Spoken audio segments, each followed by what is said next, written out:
ഒരു ഞായറാഴ്ച പള്ളിയിൽ അച്ഛൻ ഭയങ്കര പ്രസംഗമാണ് സ്വർഗത്തെക്കുറിച്ചും നരകത്തെക്കുറിച്ചും ഒക്കെ. സ്വർഗത്തിൻ്റെ മഹത്വമൊക്കെ അദ്ദേഹം ഒരുപാട് പറഞ്ഞിട്ട് ലാസ്റ്റ് ചോദിച്ചു, അല്ല ഇപ്പം നിങ്ങൾക്ക് ആർക്കാ സ്വർഗത്തിൽ പോകണ്ടേ?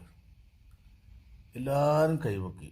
ഏറ്റവും മുമ്പിൽ നിന്ന് പ്രാർത്ഥിക്കുന്ന ഒരു വയസ്സായ 95 വയസ്സായ ഒരാളുണ്ട്, അയാൾ കൈവന്നിട്ടില്ല.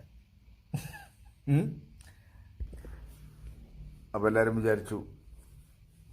വീണ്ടും അച്ഛൻ ചോദിച്ചു, അല്ല ഇനി നരകത്തിൽ ആർക്കാ പോകണ്ടേ? ആരും കൈവന്നിച്ചില്ല, ഇയാളും കൈവന്നിച്ചില്ല. ഈ മനുഷ്യനൊരു ഭയങ്കര കോടീശ്വരനാ. കോടിക്കണക്കിന് രൂപൻ്റെ സ്വത്തുണ്ട്, 95 വയസ്സുണ്ട്, മക്കളുണ്ട്, മരുമക്കളുണ്ട്, അതെല്ലാം കൂടി ഒരു പടയുണ്ട്. ഏറ്റവും മുന്തിയ കാറിലാണ് വരിക പള്ളിയിൽ.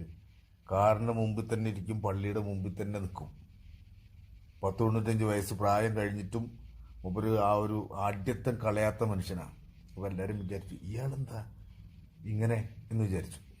തിരിച്ച് വീട്ടിലേക്ക് പോകാൻ നേരത്ത് വണ്ടിയിലിരുന്നിട്ട് ചോദിക്കും, അല്ല അപ്പച്ചൻ എന്താ കൈബന്ധിക്കാത്ത മക്കൾ ചോദിച്ചു. അപ്പം അപ്പച്ചൻ പറഞ്ഞു, മക്കളെ അപ്പനിത് കുറേ കണ്ടതാ. സ്വർഗത്തിൽ പോകാനാണെങ്കിലും നരകത്തിൽ പോകാനാണെങ്കിലും ഞാൻ മരിക്കണം അല്ലേ?